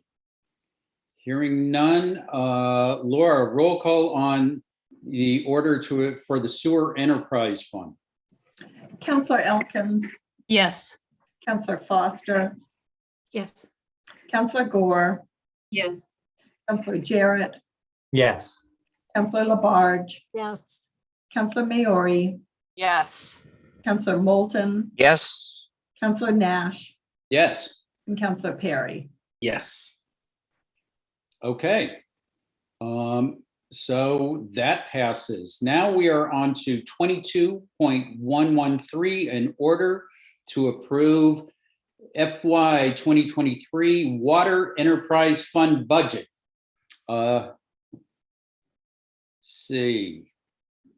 Ordered that the sum of $6,945,000, which is the full amount necessary for the fiscal year 2023 Water Enterprise Fund budget, be appropriated for the purposes stated, and to meet said appropriations, $6,342,019 is to be raised from water receipts, and $602,981 shall be allocated to indirect costs. Could I get a motion? Make a motion. Second. Okay, motion was made by Councilor Labarge, and I'll go with a second with Councilor Perry. Motion to approve, I'm assuming. And any discussion? I think we kind of just talked about it a little. All right. Hearing no further discussion, Laura, roll call, please. Counselor Foster, Yes. Counselor Gore, Yes. Counselor Jarrett, Yes. Counselor Labarge, Yes. Counselor Maori, Yes.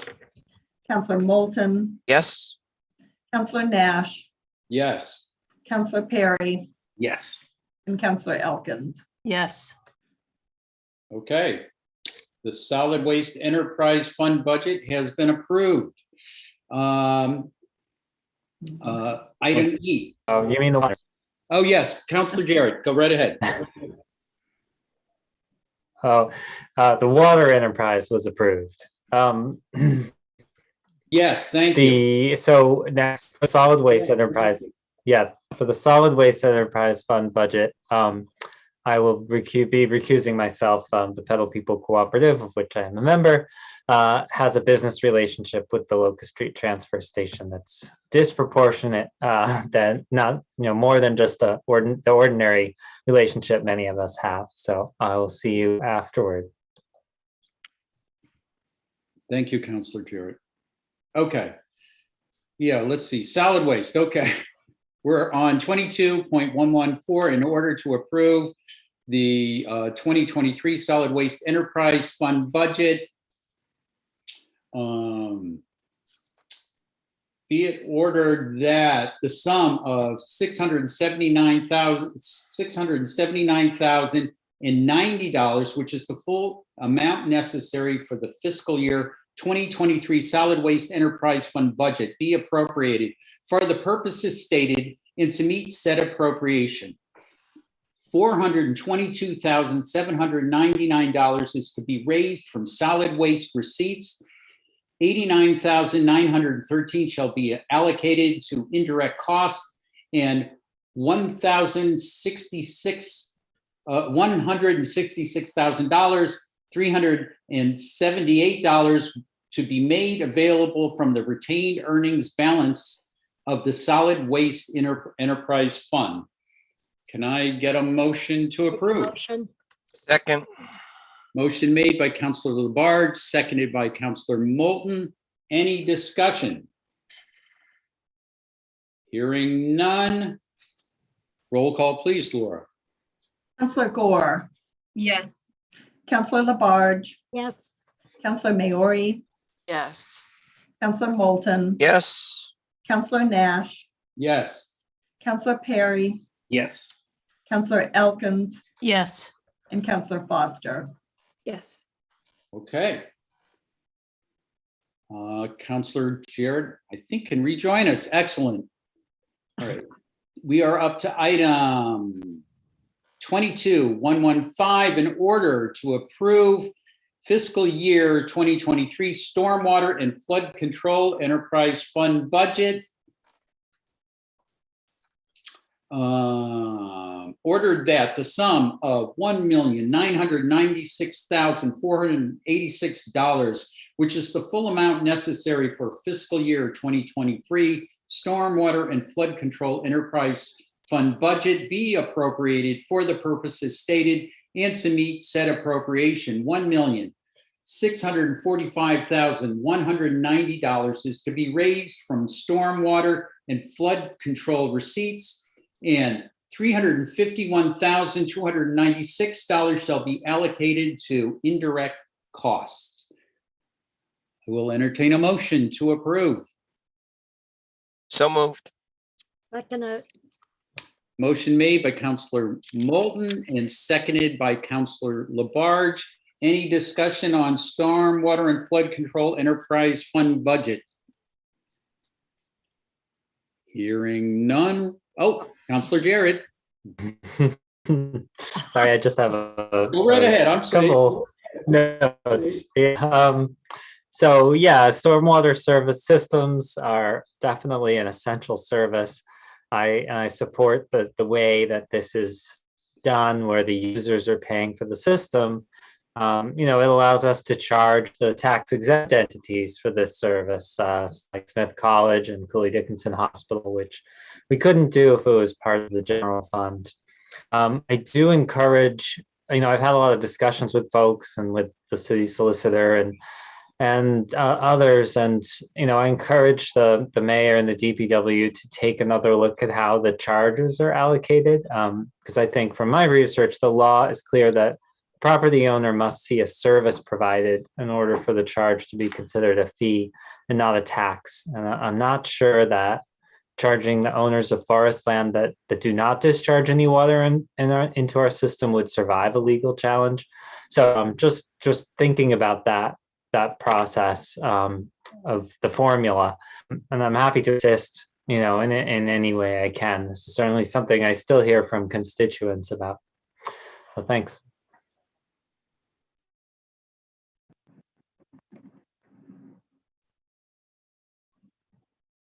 Counselor Labarge. yes, I want to echo some of it of what Councilor Jarrett was talking about, because I have brought it up twice now. I have had several residents asking for the mayor to reform another committee and go over the steps. They feel that it's being done very, very unfair. So hopefully our mayor will look at this and form a new committee and go over the stormwater fee, which I also feel is absolutely necessary to do this. And our previous mayor, about 2.5 years ago, which I stated, I sat with him and with our building inspector at that time, Tony Patillo, going over the pervious versus impervious.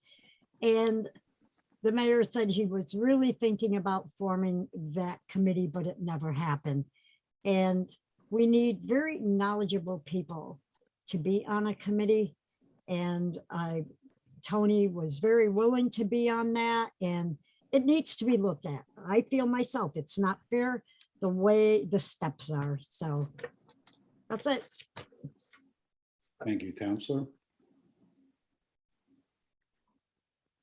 Okay. We have a motion to approve this. Any more discussion on stormwater and flood control enterprise fund budget? Okay, hearing none. Laura, roll call, please. Counselor Jarrett, Yes. Counselor Labarge, Yes, Counselor Maori, Yes. Counselor Moulton, Yes. Counselor Nash, Yes. Counselor Perry, Yes. Counselor Elkins, Yes. Counselor Foster, Yes. and Counselor Gore. Yes. Okay. The stormwater and flood control enterprise fund budget has been approved. Now we have item 22.116, in order to approve fiscal year 2023 revolving funds. I'm not going to read all of these. Mayor, do you want to speak to these at all, or these are the revolving funds for various departments? This allows them to, energy and sustainability. Could you explain what revolving funds are used for? Sure. I actually, if Director Nardi is available, she would do a brilliant job of it. I'm sure. Okay, let's. we go through this. So revolving funds, Yeah. They can be, well, they are used for like the rec and park and rec. So when you collect fees for programs, they are used to pay for the people who run those programs. Revolving funds are also used when we collect for fees for, trying to think like what else, for the city, revolving funds for the senior center, they collect fees for their programs. And that is how their programs are paid for. So revolving funds work with money that comes in, the money then goes out to pay for the program itself. So you can't deposit money into revolving funds from any other source. It has to be fee-based. And the idea is that the money coming in is then spent on the program or the purpose that the fee is collected. Got it. Thank you. Great explanation. Councilor Maori. Yeah, so would that be like Musanti beach fees, or you're talking about, I'm trying to think of other fees that like that in the city? So I'm not actually familiar with all the fees, but Yeah. yeah, so like I know a lot Something of like the that. beach fees, the JFK, all of those fees go into the athletic program. Right. I think it's actually it's called the JFK Pool Revolving Fund. Right. And that helps pay for all of like the summer staff for the camps, that kind of stuff. So yes. Okay, thank you. The fee just has to be connected to the program itself or the purpose of the expense. Thank you. Okay, did I get a motion on this yet? Motion. Who would like to do it? I'll make a motion to approve this. Thank you. Okay. I'll second. Okay, motion made by Councilor Perry, seconded by Councilor Maori. Any more discussion on this? Hearing and seeing none. Laura, roll call, please. Councilor Labarge, Yes. Councilor Maori, Yes. Councilor Moulton, Yes. Councilor Nash, Yes. Councilor Perry, Yes. Councilor Elkins, Yes. Councilor Foster, Yes. Councilor Gore, Yes. and Councilor Jarrett. Yes. Okay, with that, the budget for fiscal year 2023 is now completely approved. Well done, Mayor. Well done, Council. Well done, city departments. And here we are on June 2nd, and this really brilliant. Well done. Thank you. Thank you very much, counselors. Thank you. This has been a really great budget season. It's been a pleasure to do this with you. And I just want to give a shout out once again to Director Nardi, her first budget as well. Alan Wolf, who's here, and everyone else on the staff. It's a lot of work to put this together, and they've done a remarkable job. So I just want to give them some acknowledgement. Thank you. Thank you, Mayor. Too. Thanks to the champ. Oh my God. Oh, God. Oh yeah. I think this is possibly the most nerdy fun I've ever had. All right. And I've had some pretty nerdy fun, but this was very We can imagine. interesting process. I can imagine too. Yeah. So Yeah. I'm down for nerdy fun. we have one more item, which is 22.127, an order designating members of select committee as special municipal employees. So this is coming to us. It mirrors the mayor's ARPA committee, that when we have select employees, when we have people performing as part of committees, that by doing this, we extend to them a measure of protection, and it protects the city as well. And so that is why this is here tonight. And I'm hoping we can suspend the rule and pass this in second reading, because the committee is scheduled to meet a week from today, which Well done, committee. Right. Right. Wow. So I guess we first need to do that, we would need a motion to suspend the rule. I will make a motion to suspend the rules. Second. Okay, motion made by Counselor Perry, seconded by Counselor Gore to suspend the rule, which would be to send to for second reading be at our next meeting. Any discussion on that? Counselor Jarrett. I'm happy to approve, but I do, if there's any foreknowledge in the future, I do like seeing that on the agenda that is requested, just so I can do any extra work I might need to do to be ready. I thank you, and that is a fair request.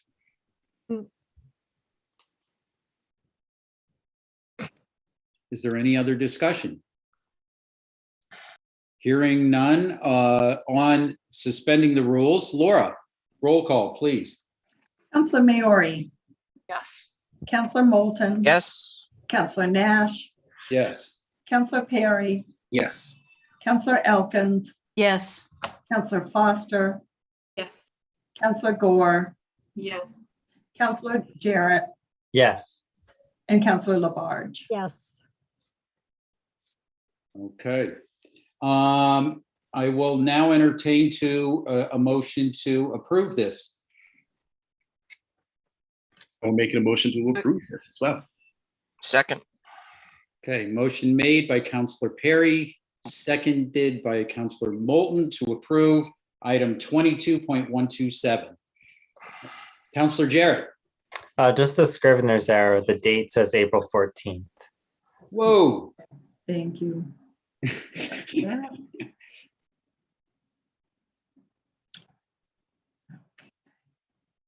Good catch. All right. Any further discussion or scriveners? Counselor Perry. This is just a really quick one, is that I'm thankful to be a part of this committee, but I also think it's very important that this committee has been started. And so I'm thankful to the city and the mayor for initiating this, because I believe it is important to really figure out what the barriers are to be civil servants. So thank you. Thank you. Yeah. All right, here, we ready to vote? Yep. Laura, roll call. Counselor Moulton, Yes. Counselor Nash, Yes. Counselor Perry, Yes. Counselor Elkins, Yeah. Yes. Counselor Foster, Yes. Counselor Gore, Yes. Counselor Jarrett, Yes. Counselor Labarge, Yes. and Counselor Maori. Yes. Okay, thank you, everybody. An order designating members of select committee as special municipal employees has been approved. Next up, we have no ordinances, we have no resolutions, we have no information requests. There is new item of new business. I see the mayor raising her hand, and Counselor Maori, what are you seeing I'm not seeing? Oh, brother. Oh, no, I know, you are absolutely right. I would like to go back in time a little bit. I regret, you asked me if I had any announcements, and I had not thought to announce this. So I'm wondering if I could just make a quick announcement before you adjourn. I'm in suspense. We're all in suspense. What is it? I already know. I just want to announce that the ARPA Advisory Commission is going to start their listening sessions very soon, next week. So they're going to be holding 8 listening sessions across the city and online. So the first one will be Tuesday, June 7th at 12 p.m. This is a hybrid meeting. So you can access it via Zoom or in the city council chambers, which it's been a while since any of us have been in there. So that's at 212 Main Street. It's behind City Hall. Then the next one is Wednesday, June 8th at 6 p.m. This is in person at Jackson Street School in the cafeteria. Childcare is available at that session, and call the mayor's office to sign up in advance for childcare if you need it. And there'll also be a Spanish language interpreter available at that session. Then Thursday, June 9th, 7 p.m. This is virtual, just online, accessible by Zoom. So look for that link on the city calendar. Then Monday, June 13th, 5:30 p.m. This one's in person at Union Station at 125A Pleasant Street. Then Wednesday, June 15th, 2 p.m. This one's also in person. This is at the Northampton Senior Center at 67 Conn Street. Then Thursday, June 16th at 3:30 p.m. in person at the Florence Civic Center at 90 Park Street. That session is aimed at small businesses, nonprofits, and other community organizations, but all community members are welcome to attend. And then Tuesday, June 21st, 7 a.m. 7 a.m. And that one's virtual. That one's over Zoom.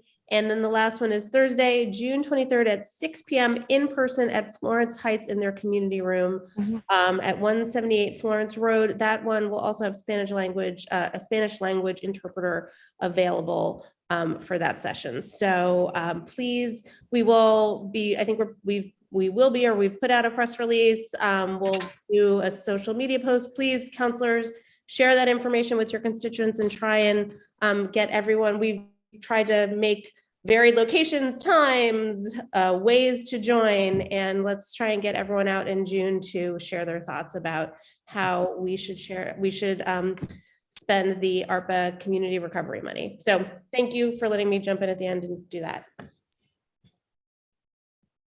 That was a great little announcement. Thank you. I actually have something under new business. It'll be real quick. Director Fiden, as we all know, is leaving at the end of the month. I am hoping to share some kind words at our next meeting. I think it'd be great if counselors have any thoughts.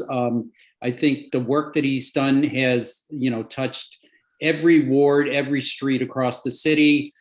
Just if you just want to list things that stops, like crosswalks or sidewalks or bike lanes that are in your ward or on your street, and encourage people to show up for public comment. I think that would be great. I didn't want to force anybody to do it, but I'm planning to do it under announcements to make some remarks. And if anybody would like to join me, that would be great.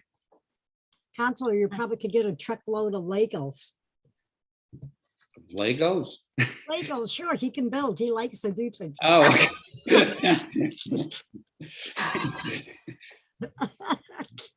A retirement gift. Yeah. Yes. Okay. All right. Any other new business? Councilor Maori. Yeah, I just want to announce, I believe it sounds like we're going to be canceling our June 8th Finance Committee meeting. Just wanted to give everyone a heads up. We'll of course adjust the calendar, but give counselors and public a heads up because we did not have anything referred. No, we haven't heard anything about it. Am I correct? Yeah. We still have that open hearing. Oh, we have the open hearing. Yes. I thought that we did. I thought we only had businesses that would be referred today. So we will meet. It will most likely be brief since the hearing. Did we get clarification on that? I guess we'll talk Not later. yet. But I think there was Councilor Moulton's waving. He has an answer. We weren't sure if we needed to meet for that. But anyway, yes. Councilor Moulton. I talked today with Solicitor Seawald, and the question is no longer about the city taking that property for the public way, for the public street. That is now a moot point. So that hearing simply needs to be closed. There's no further action required of us on that point. Mm-hmm. So we can. Did he say what he thought should happen then? I had a conversation. I'm not sure. I'll defer to the mayor on this at this point. I'm not sure how much I should say about the legal strategy that's being employed. I actually meant what he thought the finance committee needed to do when I met, not the city. Well, just for housekeeping, we've got this continued hearing. Oh, okay. We need to close the hearing, but there will be no further testimony and no action required by the finance committee on that question. No, that's We need to meet to close the hearing. Yes. Oh. Okay. Okay. Well, I guess I will be seeing you for some brief minutes then. So we're still gonna have it on Well, June 8th? well, We can just, yeah.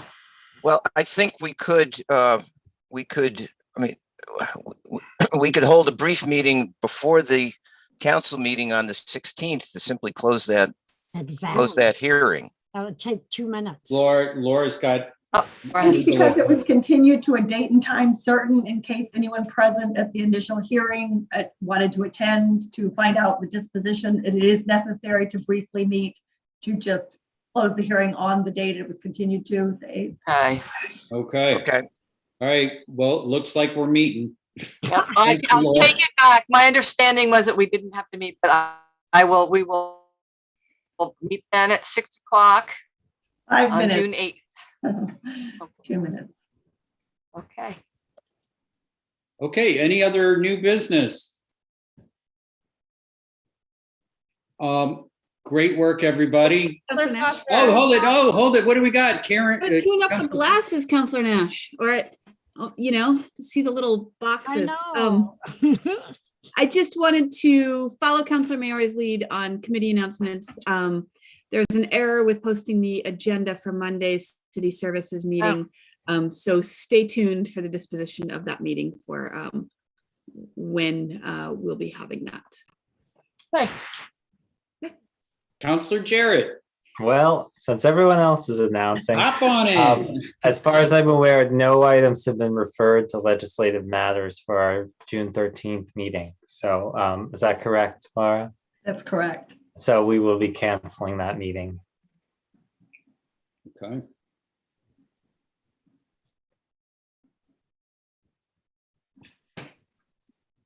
Come on, somebody's got something. Stay tuned for an upcoming community resources meeting once I discuss this with Counselor Jarrett and everyone else there too. Okay. Because we do have some things referred to us that need to be attended to. So now everyone knows, we'll be in touch. Okay. Okay. Any other new business? With that, I will entertain a motion to adjourn. Move to adjourn. Second. Okay. A motion made by Counselor Labarge, seconded by Counselor Perry to adjourn. There's no discussion of when you're adjourning. Laura, roll call, please. Counselor Nash. Yes. Counselor Perry. Yes. Counselor Elkins. Yes. Counselor Foster. Yes. Counselor Gore. Yes. Counselor Jarrett. Yes. Counselor Labarge. Yes. Counselor Maori. Yes. And Counselor Moulton. Yes. Okay, we are adjourned and nice